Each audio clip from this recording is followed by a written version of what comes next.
অৱশেষত আৰক্ষীৰ জালত ৰাজ্যত সাম্প্ৰদায়িক বিষবাস্প বিয়পোৱাৰ প্ৰয়াস কৰা মিয়া গীতৰ গায়ক আলতাফ হুছেইন।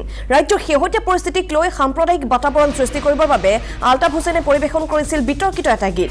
তাৰ পিছতে ৰাজ্যজুৰি সৃষ্টি হৈছিল তীব্ৰ প্ৰতিক্ৰিয়া আৰু অৱশেষত গৌৰীপুৰ আৰক্ষীয়ে অভিযান চলাই আত্মগোপন কৰি থকা আলতাফ হুছেইনক আটক কৰিছে।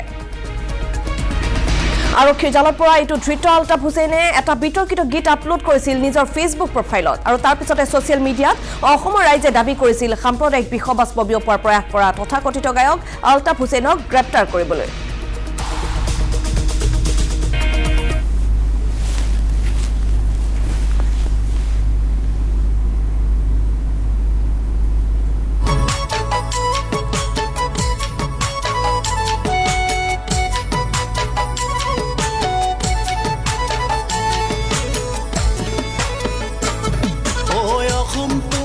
বাপর নেকি খালি মিয়াকে দিব খোঁজা মিয়া জাগিলে কিন্তু নিজর নাম পাহরি যাওয়া ওরে অসম তোমার বাপর নেকি খালি মিয়াকে দিব খোঁজা অধিকার সকলোৰে আছে পাহৰি কিয় যোৱা অধিকাৰ সকলোৰে আছে পাহৰি কিয় যোৱা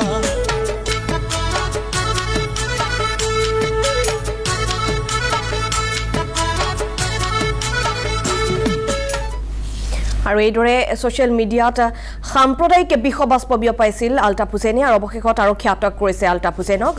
এই বিতৰ্কিত গীত ছ'চিয়েল মিডিয়াত আপলোড কৰাৰ পিছতেই ৰাইজে উত্থাপন কৰিছিলে এই সাম্প্ৰদায়িক বিষবাস্প বিয়পোৱা আলতাফ হুছেইনক আটক কৰাৰ বাবে আৰু অৱশেষত আৰক্ষীয়ে আটক কৰিছে আলতাফ হুছেইনক। সাম্প্ৰদায়িক বাতাবৰণক লৈ গাইছিল গীত আলতাফ হুছেইনে আৰু গীতটোক লৈ ৰাজ্যজুৰি তীব্ৰ প্ৰতিক্ৰিয়াৰ সৃষ্টি হৈছিল আৰু তাৰ পিছতেই আটক কৰা হৈছে আলতাফ হুছেইনক। অসমৰ সভ্যতা সংস্কৃতিক অপমান কৰি মিয়া বিহুৰ প্ৰচলনক লৈ প্ৰতিক্ৰিয়া মুখ্যমন্ত্ৰীৰো। যিমান দিনলৈকে আমি আছো স্বাভিমানৰ দৰে জীয়াই থাকিব লাগিব বুলি ফেচবুক লাইভ যোগে মন্তব্য মুখ্যমন্ত্ৰীৰ। মিয়া বিহু ওলালে আমাক ইটিকিং কৰি গালি গালাজ কৰি কৰবাত আমাৰ সভ্যতা সংস্কৃতিক ইটিকিং কৰিও কিছুমানে মিয়া বিহুৰো প্ৰচলন কৰিলে। এই মিয়া বিহু গোৱা আলতাফ হুছেইন নামৰ ব্যক্তিজনক আজি আৰক্ষীয়ে গ্ৰেপ্তাৰ কৰিছে। মই এটা কথা স্পষ্টভাৱে ক'ব খোজোঁ যে যিমান দিনলৈ আমি আছোঁ, যিমান দিনলৈ আমাৰ সমাজ জীয়াই থাকিব, এই সমাজত আমি স্বাভিমানেৰে সৈতে জীয়াই থাকিম। আমাৰ সমাজ ব্যৱস্থাৰ ওপৰত কোনো প্ৰকাৰৰ আক্ৰমণক আমি গ্ৰহণ নকৰোঁ আৰু আমাক এনেকুৱা ধৰণৰ আক্ৰমণ কৰাৰ প্ৰচেষ্টাও চলাব নালাগে। আমি জিন যাব লাগে, মিলিব লাগে, মিলাব লাগে, কিছু এৰিব লাগে, কিছু ধৰি ৰাখিব লাগে।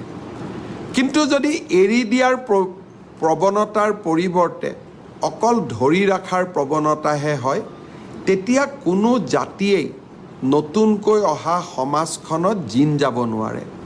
আমি প্ৰত্যেকটো পৰ্যায়তে মনত ৰখা উচিত যে আমি এখন সমাজলৈ আহিছোঁ, এইখন সমাজত আমি জিন যাব লাগিব আৰু এইখন সমাজত যদি আমি জিন যাব লাগে, এইখন সমাজৰ মৌলিক চৰিত্ৰসমূহক আমি মানি চলিবই লাগিব।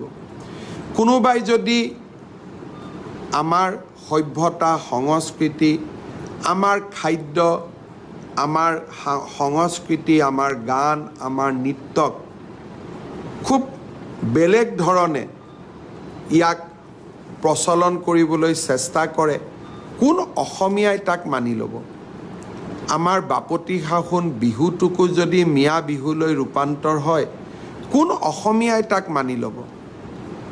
আমি কিমান দিনলৈ জীয়াই থাকিম নাজানো, কিন্তু জীয়াই থকা দিনকেইটা আমি নিশ্চিতভাৱে শিৰ নত কৰি আমি জীয়াই নাথাকোঁ। আমি উচ্চ শিৰ লৈয়ে জীয়াই থাকিম আৰু যিমান দিনলৈ জীয়াই থাকিম আমি স্বাভিমানেৰে সৈতে জীয়াই থাকিম। মই ভাবোঁ যে মোৰ এই বাৰ্তা সকলোৱে ইতিবাচক ৰূপত গ্ৰহণ কৰিব। ভূপেন হাজৰিকা ডাঙৰীয়াৰ সেই কথাষাৰলৈ, বাক্যষাৰলৈ মনত ৰাখিব যে কিছু ধৰিব লাগিব, কিছু দিব লাগিব, কিছু এৰিব লাগিব, তেতিয়াহে এখন বহল সমাজৰ বুকুত আমি জিন যাব পাৰিম।